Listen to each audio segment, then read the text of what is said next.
Good morning, guys. I'm back for the second time today.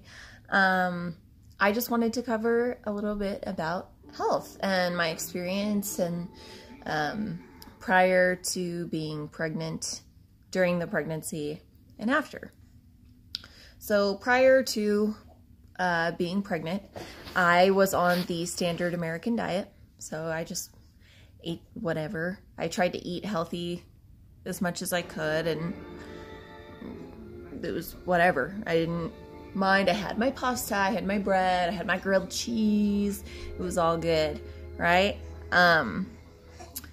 When I moved, so I recently moved back from Oregon, but when I moved there, I moved with my best friend, who just so happens to be the father of my child.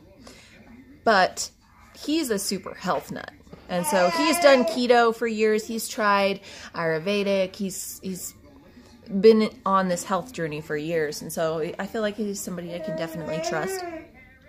But that's not to say that I didn't have a lot of resistance, especially at the beginning.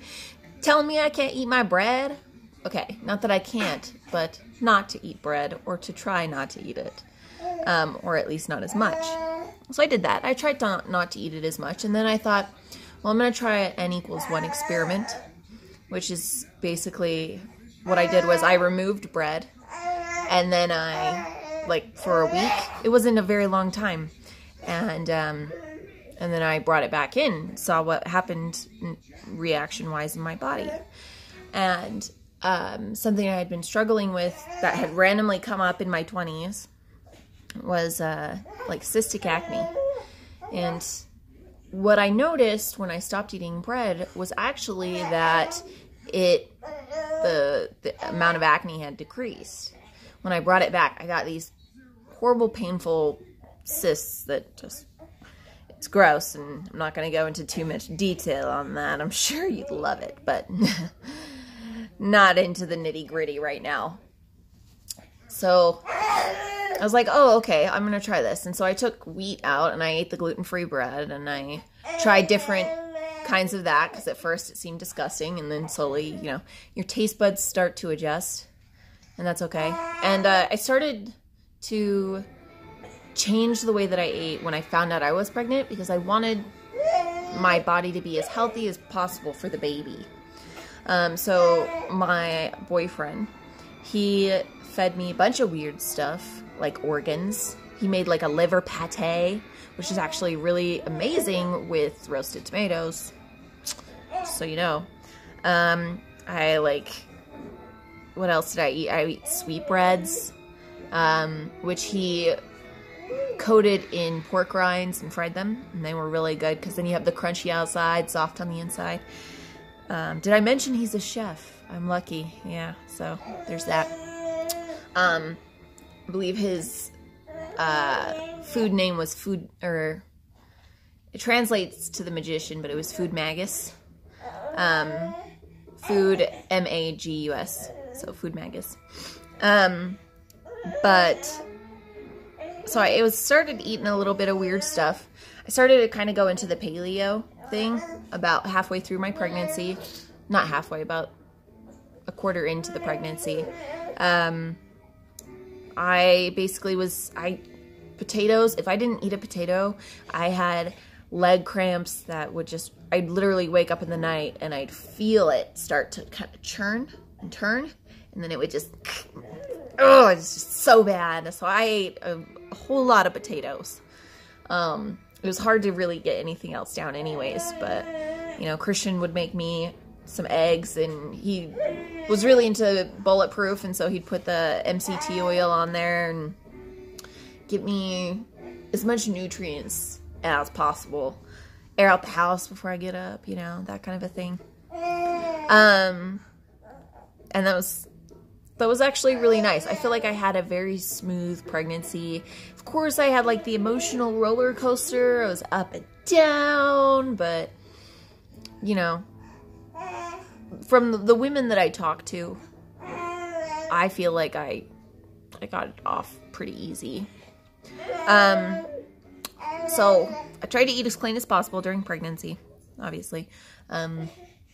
after the pregnancy, it was like literally within a few weeks. As I mentioned, Christian does keto. I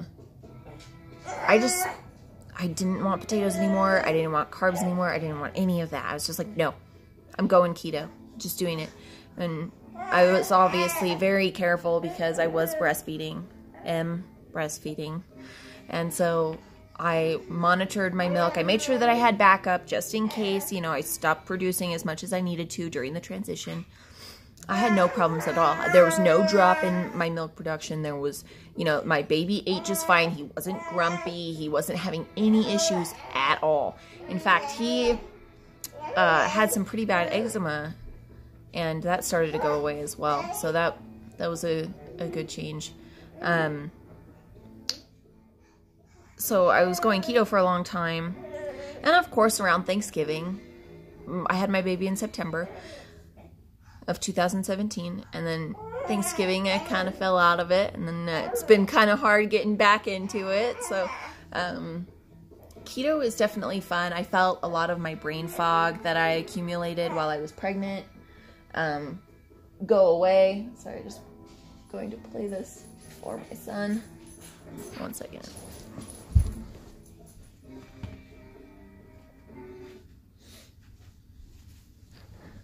I'll just edit that out. So I felt a lot of the brain fog really diminish and like go away. Of course, I still slow. I feel like I had this mom brain where the only thing I could concentrate on was my baby, and him being okay. And then, you know, having moves and stuff like that. There wasn't that many issues. Introduce my baby. So that was really interesting to just kind of like play with my health and see how I would feel, and, you know, take out certain vegetables and bring some in. I have stomach problems with broccoli, but cauliflower is great. And then about a month, maybe a month or two ago, I decided to jump on the carnivore bandwagon, and that felt amazing. Again, I did the N=1 experiment, so I cut everything back. Obviously, just going to meat and dairy. And I didn't have any sugar cravings. I didn't have any hunger cravings. Like, I would think about food when I was hungry, which was twice a day. You know, like, I didn't even need 3 meals. And I would just eat until I was full. And if I ate until I was full, I was good.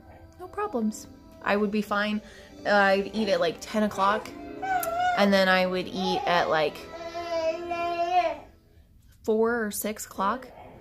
My milk didn't go down. My mood was stable. Like, you know how like postpartum hormones can get you rocking? No, just great. Fantastic. Baby was happy. I was happy. I had motivation to do stuff. The one problem was eating enough protein to work out. Because when you work out, you need to eat a lot more. And so that was kind of the catch and draw. It's a lot easier to eat carbs than work out. And I like to work out because it makes me feel super powerful. It's just like, oh yeah. But so I went and I did that, and then after I kind of brought carbs back, I'm like, well, let's reintroduce things, you know, N=1. Take stuff out. Took everything out. Started bringing things back in. Can't do broccoli. Cauliflower is okay.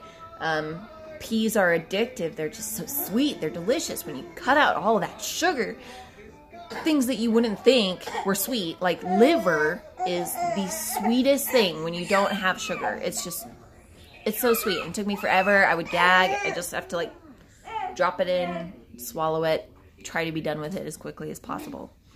But now it's actually pretty good. I don't chew it. I still drop it in. I'm not gonna lie on that one. I don't eat it all the time, but it is much more tolerable now. So yeah, I brought stuff back. I brought back sweet potatoes, and it gave me the rankest dragon's breath. It's like wake up in the morning and it tastes like a cat died in your mouth. It's not something that I want or need. And it gave some gas gastrointestinal discomfort as well. So we cut that out again. Plus when I started introducing foods to the baby. When I would give him sweet potato, he wouldn't eat anything else. Like, he would take breast milk, but he didn't care for any of the more savory things. So I was like, well, I'm not gonna, whatever. It's not a big deal if he doesn't have sweet potato, so I'm just gonna not do that anymore. In fact, one of his most favorite things is chicken liver, and I put like a little bit of stevia in there, which doesn't seem to bother him at all. He actually really likes the liver. And then chicken liver tends to, by the way, for those who don't know, chicken liver is much less, like, it's much more neutral in flavor, in that it doesn't have a very strong liver flavor that puts people off. Whereas beef is very pungent. So, a little intense. So if you start, I would say that chicken liver is a good way to start. Sweeten it if you have to. Like, I don't use sugar. I use stevia. I use Now, the brand Now. That seems to be the best. It doesn't give me any weird reaction. Erythritol has been known to give me some weird reaction, and I've read that it has for other people as well. Stevia is definitely one that your taste buds have to get used to. But once you do, it's great. So there's that. But yeah, he likes that. He likes liver, and then he likes cream. We take heavy whipping cream, shake it up instead of like blender or whatever. You just shake it up with some stevia, and he will just sit there and every single bite, just coo. It's adorable. But other than that, I honestly breastfeed. And he was 7 months yesterday. So, woo! My baby boy. He's getting so big. He's in the 98th percentile for his weight and his height. His head is around 70%. So he looks balanced, but the cranium is a little small. But he's healthy. He's happy, except for him teething, which will be my next video. How I dealt with teething.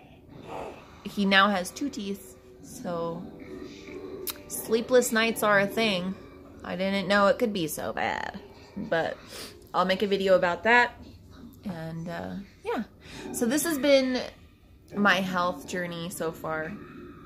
And you know, through all the transition, just trying to listen to my body and do what felt right. This is not me being like, go paleo, go keto, be a carnivore, eat like a normal person, go vegan, go vegetarian, whatever. This is just me talking about what I did.